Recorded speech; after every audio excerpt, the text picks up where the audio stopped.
Hi booktube, Aaron here, hope you're doing okay. Today I'm going to be going through all of my reading plans for April.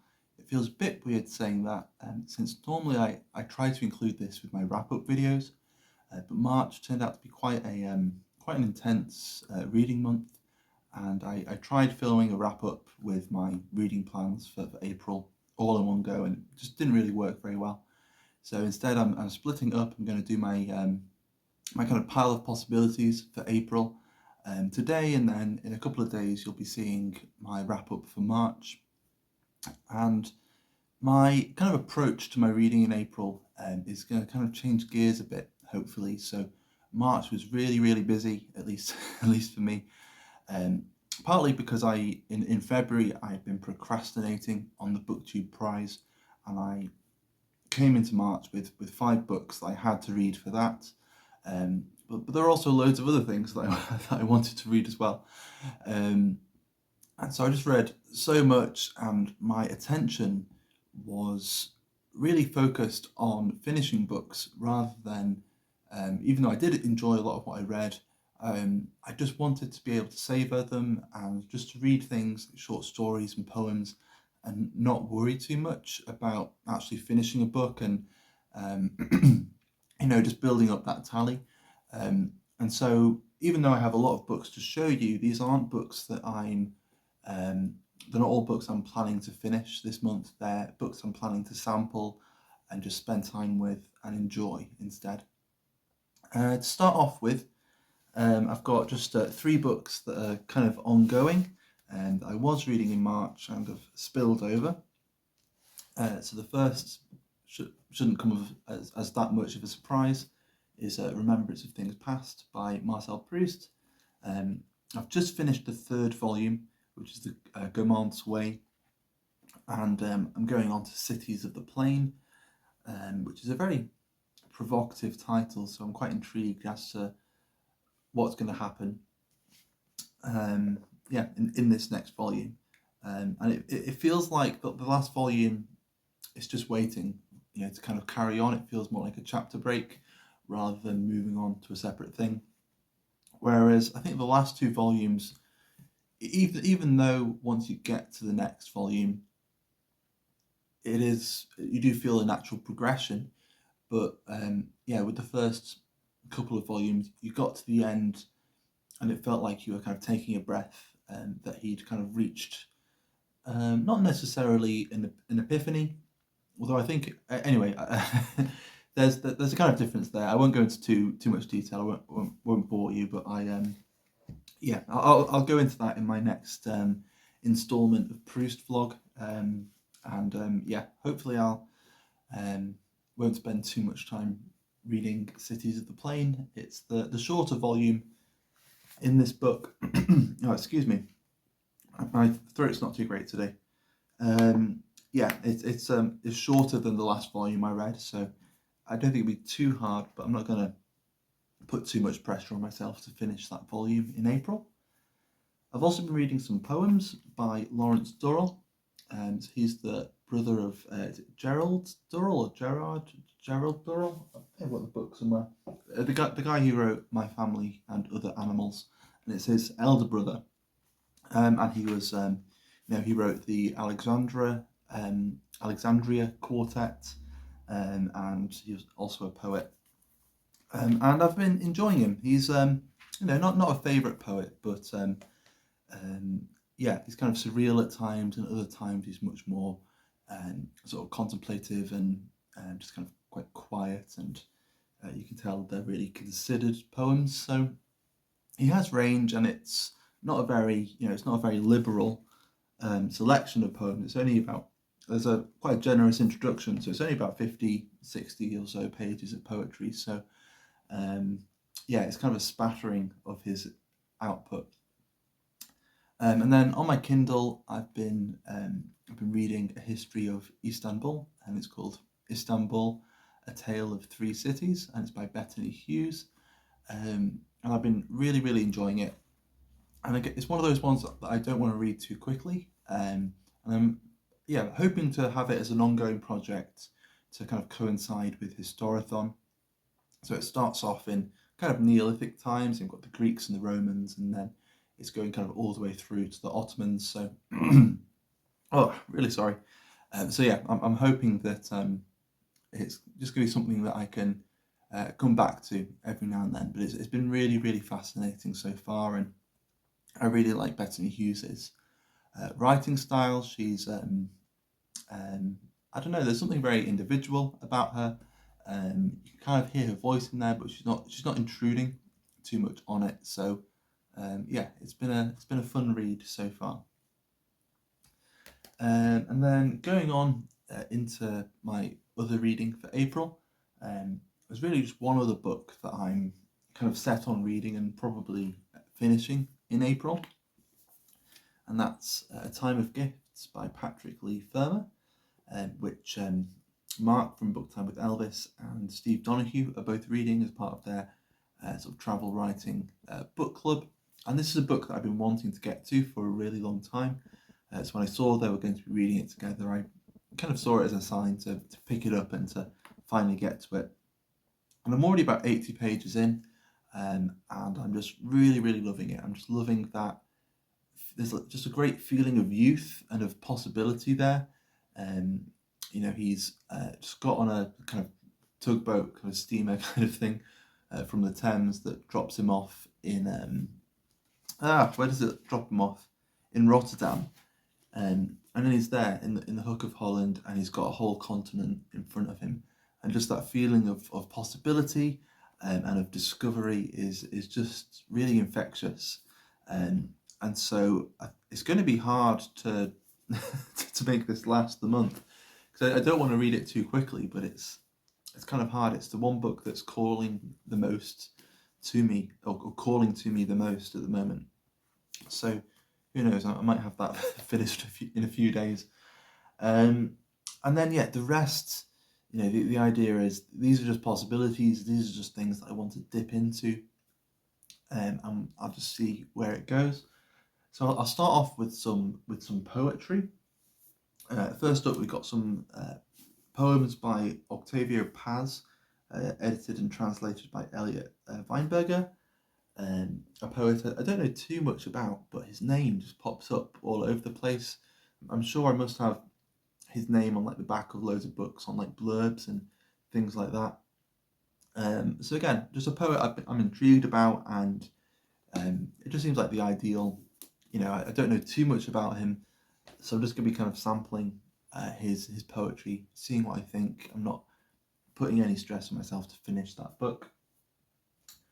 Earlier in the year, I was reading a lot of William Blake, and I decided to put him down just to make room for other things.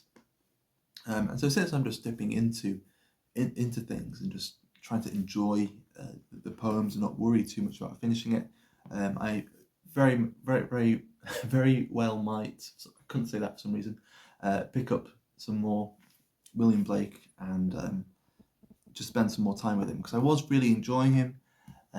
I just didn't want to. I could tell if I went on a little bit longer with William Blake at the rate I was going with the other things I had going on at the same time, I was probably just going to burn out and maybe come to resent him a bit, which I really didn't want to do.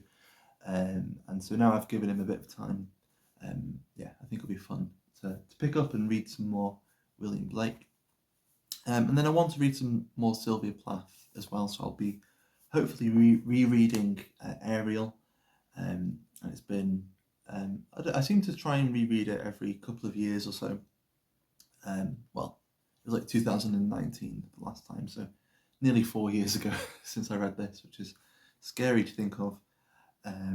But yeah, I really love Sylvia Plath, so I'll just dip into Ariel every now and then when I'm in the mood, and if I finish it, I finish it. If I don't, that's fine. I've got this here. I don't know whether I'll read this, but in April there's an event called People April that Elizabeth from Bookhands and Books is hosting, along with I think Roz from Scally Dandling About the Books may be co-hosting as well. I think I heard that. And so I might read Yeats' The Man and the Masks by Richard Ellman, but again it's still on the fence as to whether I'll read it in April. but I'll just have it to hand just in case I'm in the mood to read a bit of it. And then the rest of my pile of possibilities is all short stories. So for Classics and Company, for the next 6 weeks, Micah Cummins and Anna Novella are going to be reading some Borges. I just finished reading Borges' Complete Fictions, I think in January. I sort of made a bit of a project of it through last year. And so, not really in the mood to read all of Borges again, kind of so soon after finishing it. But I do want to revisit his fictions, go through the table of contents, and just see, revisit my favourite stories, but also revisit stories that may have perplexed me the first time through, or stories that I was just unsure about and I didn't know what I thought about them. So I'm going to be revisiting some Borges.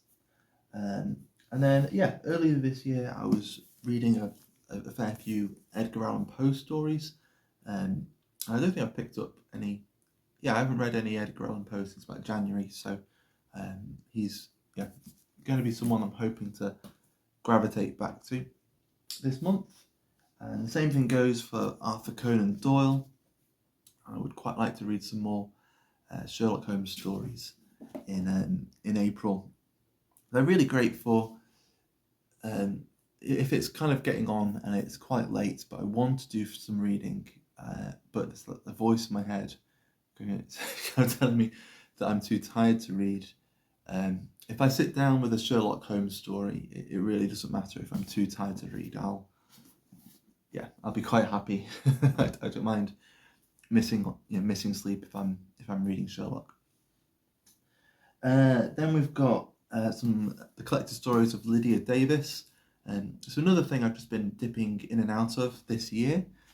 So I've been enjoying her short stories, and again, just another writer I'd like to get to know better. So I'm going to be carrying on with that in April.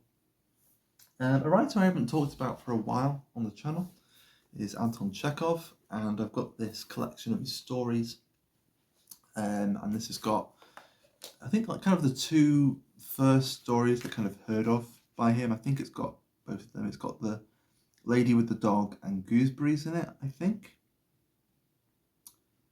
Yes, it's got both of those stories in it. And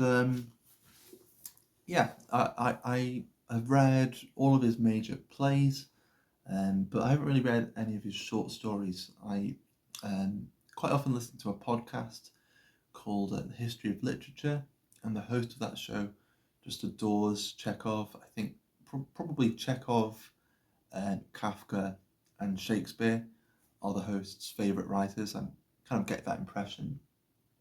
He seems to gravitate towards Chekhov quite often. So every now and then he'll read a Chekhov story and then kind of talk about it. That was kind of what made me want to pick up some Chekhov stories. I'd had his plays sitting around for a while, read them last year, so hopefully I'll read just a couple of Chekhov stories in April. And then two more. I just got these because these are just two books I've had sitting around for ages. The first one I've barely spent any time with at all. It's the Penguin Book of the Contemporary British Short Story, from Ali Smith to Zadie Smith, and I just picked this up when I first got it. I read the first short story in there, and I just thought it was so boring. It was called Spared by A.L. Kennedy, and it just really, really bored me, so I never picked it up again. But it's got some cool stuff in there. It's got some writers that I would like to read, whether they're writers I've read in the past or writers I'd like to read for the first time. So it's got Kazuo Ishiguro in there. It's got Jackie Kay. It's got a Neil Gaiman story, like a fantasy story. Some Martin Amis.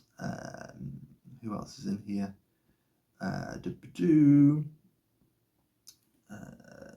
Obviously Zadie Smith's in there. Will Self is in there. I've never read anything by Will Self. Mark Haddon. That's about it. Oh, Helen Dunmore. So yeah, I might read some British short stories. And then I've got this. This is called That Glimpse of Truth. It's 100 of the finest short stories ever written.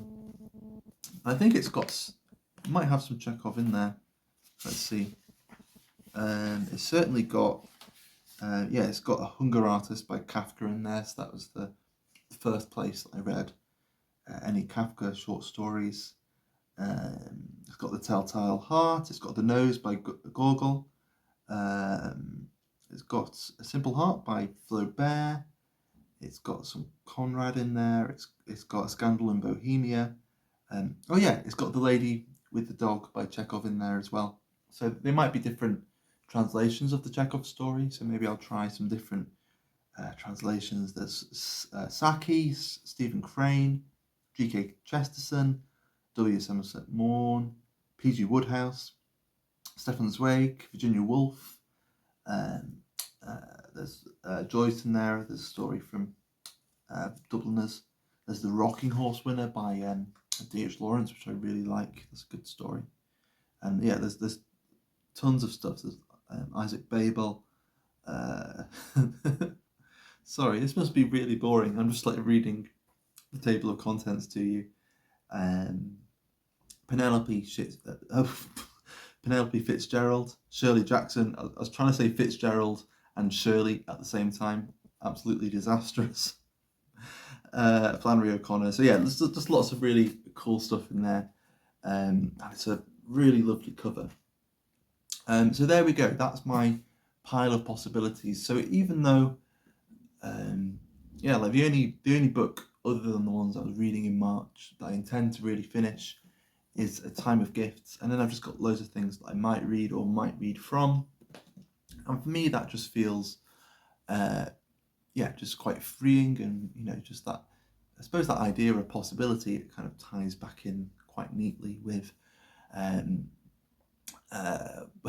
forgotten his name now, the guy from The Time of Gifts. What is his name? It's totally escaped my mind. Where's the book gone? Fenmore. Is it Fenmore? Yeah, Patrick Lee Verma. So anyway, before I just start forgetting how to speak or even spit any more profanities, I will leave that there. So thank you very much for watching, and I'll hopefully see you very soon, either with my rankings for the BookTube prize or just a general wrap up for March. We'll see which I do first. So yeah, thank you for checking in, and I'll see you soon.